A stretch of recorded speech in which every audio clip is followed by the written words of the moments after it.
বাংলাদেশের প্রতিটি জেলা যেমন আলাদা সৌন্দর্যের গল্প বলে, তেমনি নোয়াখালীর গুচ্ছগ্রাম প্রকৃতির এক নীরব কবিতা। সবুজ এই প্রকৃতির মাঝে আজিজে বেলায় আমরা দুই বন্ধু মিলি বাইরে গেছি নোয়াখালীর দর্শনীয় স্থান গুচ্ছগ্রামে। হিয়ানে যাই রাতে থাকবে আমরা সুন্দর করে একটা ক্যাম্পিং করলাম। তো চলেন আজকের ভিডিও আপনাদের লগে শেয়ার করি। প্রথমে আমরা মাইজদিতুন চলে এলাম কোম্পানিগঞ্জের রোডে গেট। এত সুন্দর রোডে দিয়ে যদি আমরা বাইকে করে যান তাহলে আমরা তো সেই একটা শান্তি লাগবো। আর যদি চারপাশে দিয়ে থাকে সুন্দর প্রকৃতি তাহলে তো মনটা ভরিয়ে যাবো। যেহেতু আমরা 12টার দিকে দিয়ে বার হয়েছি, কারণ হিয়ানে যাইতে হবো, হলে যাইতে হবো, যাই আঙ্গু সবকিছু রেডি করতে হবো। তারপর হিয়ানে হোটেলে কেন নামলাম না, আমি মুরগির গোস্ত দিয়ে বাচ্চাকে খাইলাম। প্রথমে ভাতে কিন্তু 8 ডলার লাগিয়েছি বাবুরে যে মোটা ভাত। তারপরে বাটাত খাই, এক কাপ চা খাইলাম। চা না খাইলে আবার আত্ম শান্তি লাগে না। চাটা খাই আমরা আল্লাহ নামে বাইরে গেলাম। বাইরে করতে যাই আমরা সিপ টিপ বকর চক্কর কথা কিনে লইলাম হোলটেকের মধ্যে, কারণ হিয়ানে বই খামো। তারপর মেন রোডের তো নামি আমরা গুচ্ছগ্রামের রোডের ভিতরে ঢুকে গেলাম। মেন রোডের তো গুচ্ছগ্রাম প্রায় 5 কিলোমিটার দূরে। তো কত দূর আইবার হরে আমরা 3 কিলোমিটার আছে গুচ্ছগ্রামের বাকি। তার কিছুক্ষণ হরে আমরা চলে এলাম গুচ্ছগ্রাম নদীর হাড়ে। আমরা আছি মূলত দুপুরের টাইম, এটা লাই মানুষজন কম। তারপর সামনে যাই সাইডন কি কত বড় এক নদী। তারপর নদীর হাড়ে দিয়ে আর বন্ধু বাইক চালার আমি বইরেছি, বই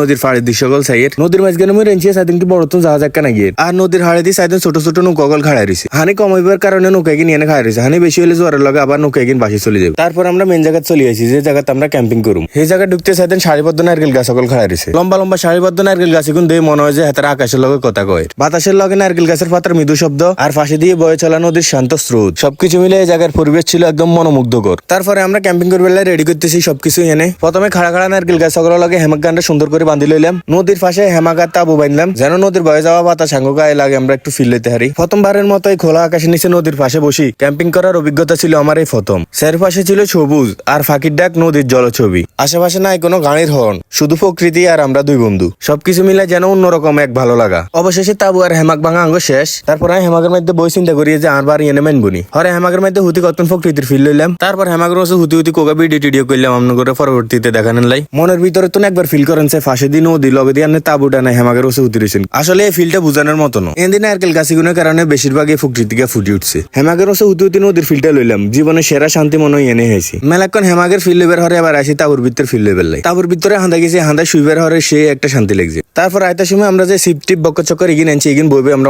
খামু। ইন খাইবার হরে আমরা চিন্তা করলাম যে কোন সুন্দর সুন্দর ভিডিও বানাইলে। তারপর ভিডিও টিডিও বানাইলে কোকা পোস্টস লইলাম। এবার আয়নাকে সামনে একটা এন্টি লইয়ের আর কিরকম লাগে অবশ্যই কমেন্ট করি আনারা জানাই দিন। তারপর আস্তে আস্তে বিকেল বেলা হয়ে গেছে, অনেক মানুষ আস্তে আস্তে আইয়ের, কারণ ইয়ানে সূর্য অস্ত যাবার সময় সেই একটা মুহূর্ত পাওয়া যায়। আপনারা এখানে আগে দিয়ে দেখছেন শুধু আমরাই আসছিলাম, তারপর দেখছেন কত মানুষ আইছে ইয়ানে, কারণ ইয়ানে বিকেল বেলা সূর্য অস্ত যাবার সময় একখানা বেশি সুন্দর লাগে। এখন আমরা ঘুরে হিরে ছবি টবি উঠাইলাম। তারপর ছোট্ট আপু গিয়ে আইছে আর এক ভাই আর একখানা দোনাখানে উঠে দেন না। পরে যাক কিউটি আফুগারে হেমাকের রসে উঠাই দিলাম। উঠে হেতন লাগে অনেক মজা টাজা করলাম। হেতনের একখানা বেশি সরম লাগে। ছোট্ট আপু লগে অনেক রকমের কথাবার্তা কইছি, অনেক মজা করছি। তারপর হেতনে কইছি হেতনের বাড়ি বসে আমরা যাইতাম হেতাকে বাড়ি। যাক হেতনের দোনা খাবাই। এবার আমরা চিন্তা করছি যে আমরা বাইরে চলে যাবো, কারণ রাত গিয়ে না থাম যাইতো না, যে বাতাস আসে বাতাস লাগে ঠান্ডা ধরে যাবে। এমনি আবার সুন্দর করে গিয়ে রেস্টুরেন্টও আছে। রেস্টুরেন্ট গান খুব সুন্দর লাগে, ছোট ছোট গরগল করছে। তো আপনারা যারা গুচ্ছগ্রাম আইয়েন না অবশ্যই আসবেন, আসে প্রকৃতির সৌন্দর্য উপভোগ করবেন। আর আপনারা কে কে গুচ্ছগ্রামের সৌন্দর্য দেখতে আসেন অবশ্যই কমেন্ট করে যাবেন। সেদিন নদী করে যদি আঙ্গমতো ক্যাম্পিং করে থান তাহলে আরো সুন্দর লাগবে, যদি রাত গিয়ে থান তাহলে আরো ফিল হবেন। কিন্তু আমরা ঠান্ডার কারণে চলে গেছি। তো আজকের ভিডিও দূরে যদি আপনাকে ভিডিও ভালো লাগে তাই অবশ্যই লাইক কমেন্ট এন্ড শেয়ার করে দিবেন। ধন্যবাদ। আসসালামু আলাইকুম।